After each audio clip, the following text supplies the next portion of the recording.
Wuthering Heights Controversies Explained. A timeline of the drama so far. Warning: this article contains spoilers for Wuthering Heights 2026. Wuthering Heights has had some serious success, already delighting romance lovers the world over and cementing itself as #1 at the global box office with 82 million in ticket sales in its opening weekend, ranking as the top worldwide debut of the year. But even with all the accolades and an 84 audience score on Rotten Tomatoes, the film has been mired in controversy, with everything from the casting to director Emerald Fennell's interpretation of the Emily Bront novel up for scrutiny. And it's been a hot topic since the start, with the backlash seeping its way into discussion boards, red carpet interviews, and critical opinion. As the film continues to do numbers in theater, Screen Rant is taking a look back at how the controversy has unfolded and why it's more than just a healthy debate amongst those skeptical of book-to-film adaptations. Margot Robbie and Jacob Elordi were announced as Catherine Earnshaw and Heathcliff in early 2024, and instantly fans began weighing in. While the first line of thinking was that viewers were sick of seeing Hollywood recycle the same actors over and over again,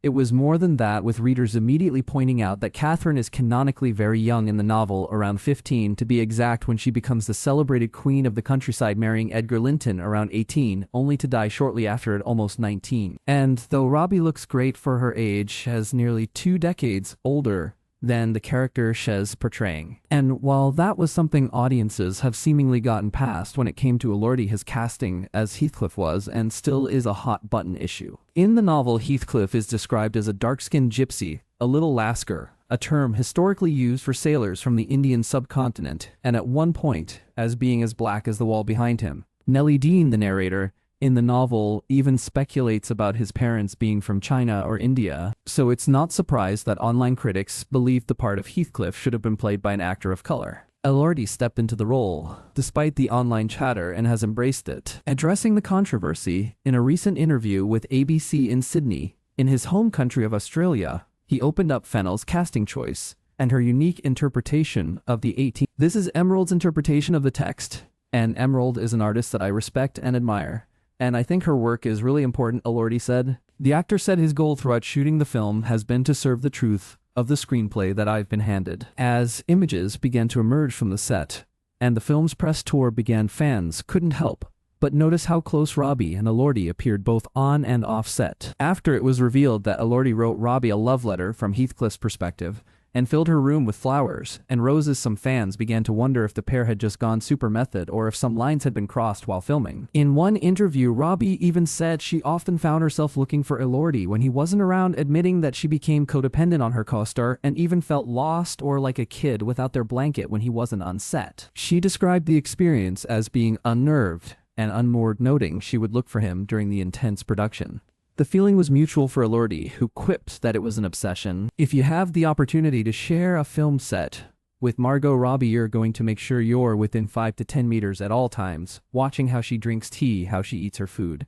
Just like an elite actor. That only served to make the scrutiny surrounding the pair all the more heightened, with some questioning whether Robbie, who is married to film producer Tom Ackerley, was behaving appropriately. In Fennell's adaptation, Katha's death is changed completely, which is pretty major since the biggest twist in the novel is Katha's early exit. In Bront's Wuthering Heights, Kathy dies at an extremely young age, not long after giving birth to her daughter. The second half of the book deals with the aftermath of her death, as Heathcliff is driven near insanity by guilt that ultimately shatters the family's next generation.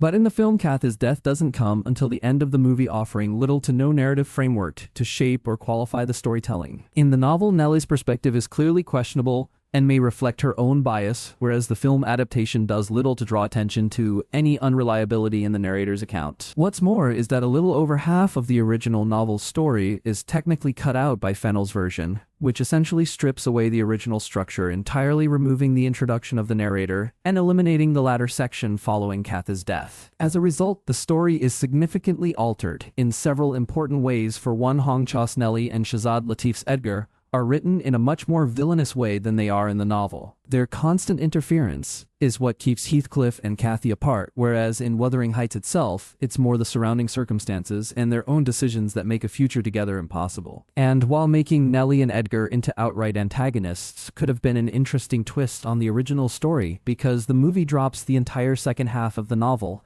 the change ends up feeling less clever and more confusing. It turns the plot into a fairly straightforward, two lovers torn apart by other people's storyline, when the novel is far messier, darker, and ultimately more tragic. Hate it or love it's hardly the first Wuthering Heights adaptation. In fact, there have been dozens, including an opera miniseries and a film set in medieval Japan with a fully Japanese cast. And Fennel is defending hers, telling Fandango in an interview published in January that the book means so much to her. It's very important that everyone who loves it as much as I do feels almost a part of it, Fennel added of her feelings around the classic 19th century novel. The thing for me is you can't adapt a book as dense and complicated and difficult as this book. I can't say in making Wuthering Heights. It's not possible. What I can say is, in making a version of it, Fennel further explained that her Wuthering Heights movie is inspired by a version she remembered reading as a 14-year-old that isn't quite real, a version where I wanted stuff to happen that never happened in the story. So it is Wuthering Heights, but it isn't, she admitted. Robbie, meanwhile, who is also a producer on the film, said she always saw the movie as something entirely different from the novel. I hadn't read the book before reading the script, Robbie said in that same interview with Fandango. This is Emerald making you feel the way the book made her feel when she read it when she was younger. Wuthering Heights is in theaters now.